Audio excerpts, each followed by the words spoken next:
Now, the rest of the story. Well, it's gonna be dark soon, so what does the guy do? He starts up a video. And as you can see, just got done getting loaded. Yes, I got a load of cow feed. Those are the bales that are from First Cut that, well, they were baled in the combination of the stuff that was baled in the rain or had been rained on for a week. This is the second cut. Yeah, no. Technically, this could be anything.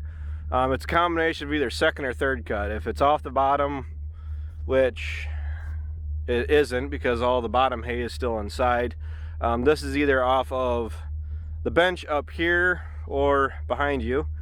So, moving a little bit of it out. Is it top grade quality stuff? No. Premium quality stuff is like, what, 150 to 200 bucks a ton? I'm selling grass with a mix of weeds in it. Not like I'm trying to sell weeds, but there's some foxtail in it, and it seemed like everybody had foxtail in it in their last cutting this year. Seems like everybody that was making hay, they were cutting foxtail. But seems how I have my moisture probe in the back of the truck. I kind of forgot about it. For anybody that's wondering what this stuff is sitting at after, well, this stuff was made in September. This is a September made stuff. So just for kicks, let's go ahead and hit that. 14.1. I'll take that. I actually would have preferred 14.1 back when we made the stuff. Definitely I critique myself really bad, to where, you know, I feel like I shouldn't be moving stuff. It's not like I'm selling all of my hay. A lot of it, the cows, we are officially feeding bales to the cows, the beef cows, and they are, well, going through it at a pretty healthy rate so far. So that stuff, I mean, I actually made it. That was the stuff I made. I cut it May 31st, I believe, because I was actually going back through watching a bunch of my old videos, and I do believe, because that's from where I pulled that stuff from, that was some of the first stuff I made. Now, a bunch of things I would do different going into next year. Quite honestly, let it go a little bit longer than I did. Try not to push it, because every time that I pushed my luck this year and last year trying to make this hay, it came back to bite me, and it cost me some money. Well, it cost me more than a little money, I should say. So I'm looking at making probably two healthy cuttings. July, if the weather allows. Ideally, yeah, July at the latest, you know. June is typically a wet month for us, and there's 130 acres that I'm trying to get made down here that I won't, it's highly unlikely I'll be having it all cut at the same time in the future again. Even like last year, where we had supposedly, last 2 years we did, we had 9 to 11 days of sunshine and beautiful, and then we didn't get it. We ended up getting threatened with rain, which was a result of everything back here and this stuff. I mean, at least it didn't get rained on like really bad. Well, actually, I can't say that. It's not that this stuff got rained. I better put this back in the truck because I'll forget it. It's not that it didn't get rained on. Let me rephrase that. It didn't get rained on, but we made it a day earlier than I wanted to. It still made nice feed. I had a couple bales that I was keeping a pretty close eye on, but for the most part, make the hay operation this year performed really well. I'm happy. I've been casually looking at equipment, which I really shouldn't do to myself, largely because, like I said, I'm out from underneath everything that was kind of holding me back last year. So a lot of the extra money that was either going out or spoken for is no longer. So going forward, what I'd really like to do is just operate for a year, not go buy anything. You can see I gotta haul some hay yet tomorrow, but then we'll be done for the year, and then probably back to hauling a little bit at a time and just try to get a happy average. Don't like selling huge amounts of hay at one time. I sell it to an auction. I mean, at least I trust the auction. I'll get my money. I really don't feel comfortable selling privately. So, well, I don't sell privately. The only people that I've sold to that weren't at auction were actually people that I knew. That I knew they were good for their word. So, I could sit and talk for probably the better part of an hour as to what I want to do different next year.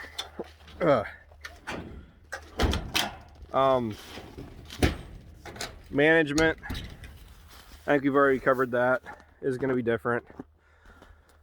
Planning on making everything as quality, ready to be sold material. Granted, it's not like I didn't try that this year, but as you can see, everything behind me, I actually have about 100 bales that, well, approximately, not even 100 bales there now, because I already started hauling a couple loads out. Not designating so much feed for the cattle, and more or less right from the get-go, right out of the gate, plan on everything as quality feed that can be moved off the farm, and then I'll feed to the cows what I need to feed them. The cattle operation it's up in the air right now. Got to get the cattle sorted in, the calves weaned off, and well, got to figure out what I'm going to do with the calves yet. Like I said, I'm not happy with my feeder calves. They're uneven, and I'm really not in any rush to sell them. So I might just look at holding them for spring calves. Well, that'd have been cool. Lock myself out of the truck down where I don't have any reception, nobody to call, and you don't realize how cold you are until you get back in the truck. Let's do this. I need to quit drinking the Mountain Dew and go on a diet.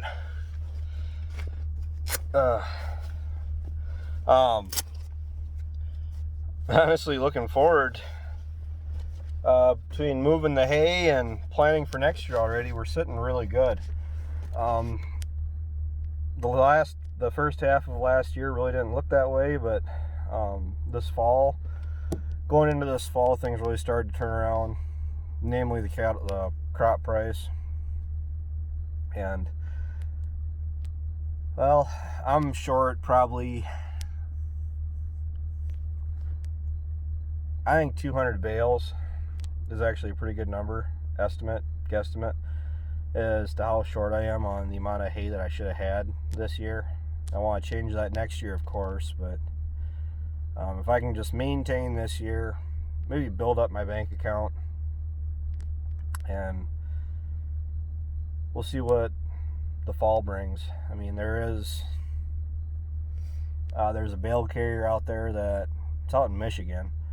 It's used, but it's a 30-foot long bale carrier. It's a four-wheeled trailer design.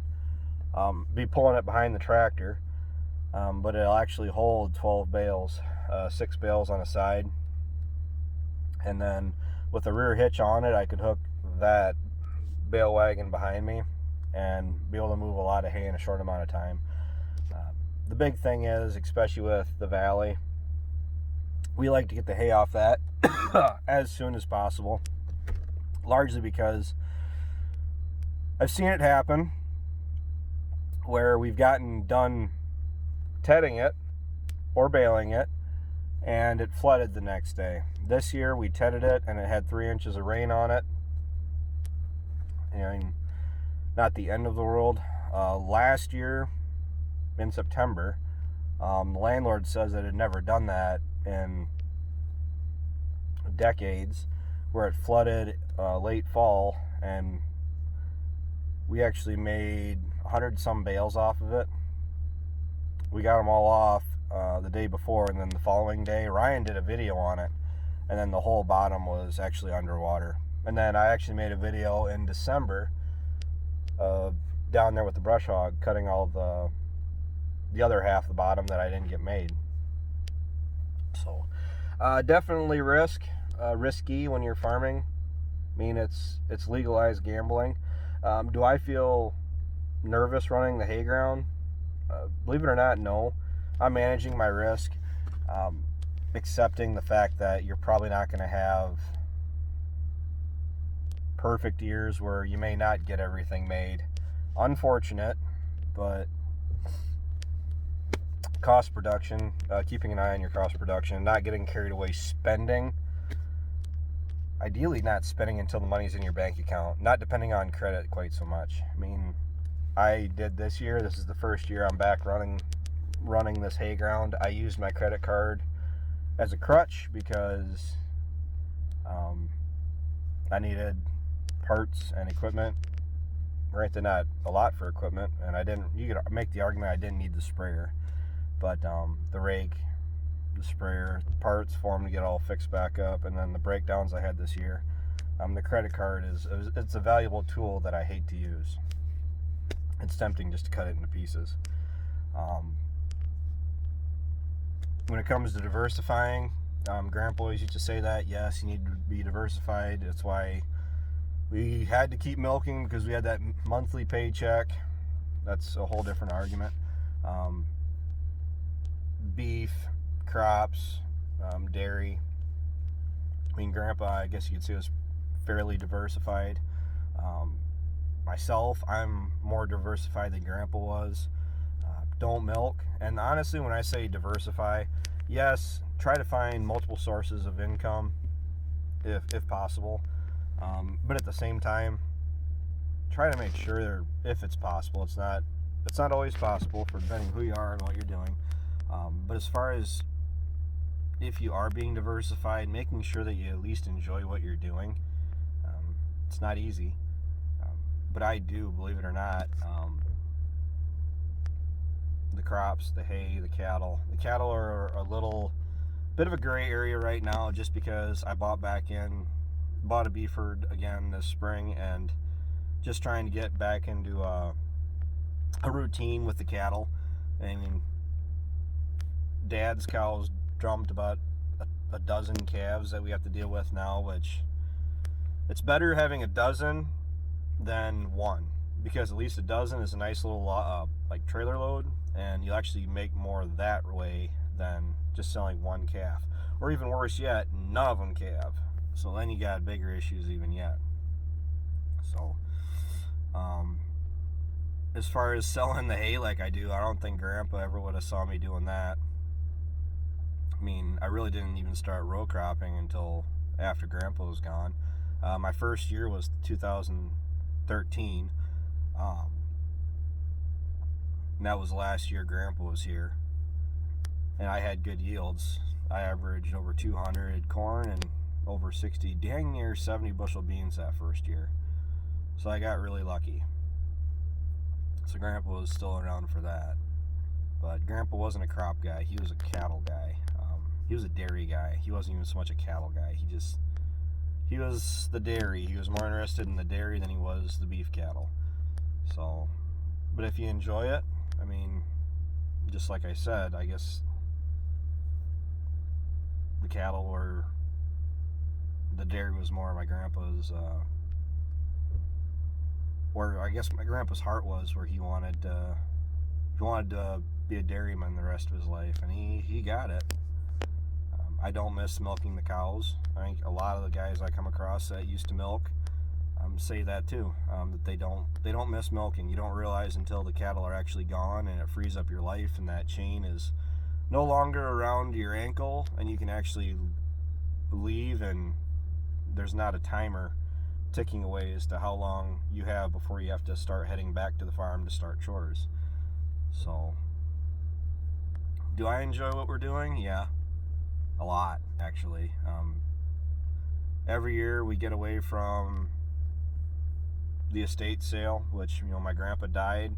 For those of you that are new to the channel, when grandpa passed, my family, my immediate family, my parents and my brother and I, we continued on farming. We did not choose to get rid of the dairy cows, believe it or not. I mean, I didn't want them, but grandpa's estate, they sold the cattle thinking it was hurting us, whatever else, and it didn't. It actually did us a huge favor. It got them out of the way. Yeah, I mean, every year we're learning. Every year we're actually getting better. And it's not even just in one certain area saying like, oh, we're getting better yields every year. We're actually, between better marketing, better yields, better management. I keep saying it here lately, which you guys are probably getting sick of it, but different avenues of income coming in. I started off where I was just trying to do cattle, and then I was just trying to do crops, and then I was trying to do a little bit of both. And having just cattle or just crops to make a living off of doesn't work, and not on the small side of it. If you're a huge operation and you got enough covering your checkbook at the end of the day, you can make it work. But for me, for my brother, we can't just depend on just cattle or just crops. We just can't. And doing the hay, for me, this is the first year actually looking, because this isn't the first year I've been down here. I farmed this once before, but this is the first year where I'm actually raising the hay for cattle and, for a side hustle. I mean, it's a commodity I can sell to what I don't feed out. But I don't know. Being in my 30s, I kind of look back and feel like I pissed away my 20s. Believe it or not, I guess it is part of the reason why I try to get it across to any of my younger viewers that are in school, in college, starting out in life. I mean, I made plenty of my own mistakes, and I had some people, not enough people, I'd say, telling me, recommending to me what I'm trying to pass on to everybody that watches the channel. You got to watch your money, manage your money. I spent a lot of my life, a lot of my 20s, chasing stuff. Usually where I was always fixated on what's the next thing I could buy whenever I would come into a bunch of money, as opposed to what I could do to that money and double it or triple it. Or saving it, putting it into a savings account is a waste of time. I absolutely hate savings accounts. I really do. But investing it into yourself, into buying cattle, bred cows preferably, the cow that will at least produce a calf, and when she no longer does, you can cull the cow out, hopefully get your money back out of the cow. Buying inputs even, it saves you on interest to a certain degree. Investing, I mean, I wish years ago, I had more people encouraging us to put our money into like TD Ameritrade. I mean, I don't have a 401k or anything like that, but being smarter about your money goes a long way. I guess that's what I'm trying to get across. So I didn't have enough people tell me that when I was in school or in my 20s, because high school, unfortunately, high school doesn't set anybody out to really be successful in life. All high school does is get you ready to join the workforce, to get a factory job, to get a 9-to-5 where you go in, clock in your time, you buy a house, you buy a car, you live the rest of your life in debt, and you really, at the end of the road, you really don't have anything to show for it. And honestly,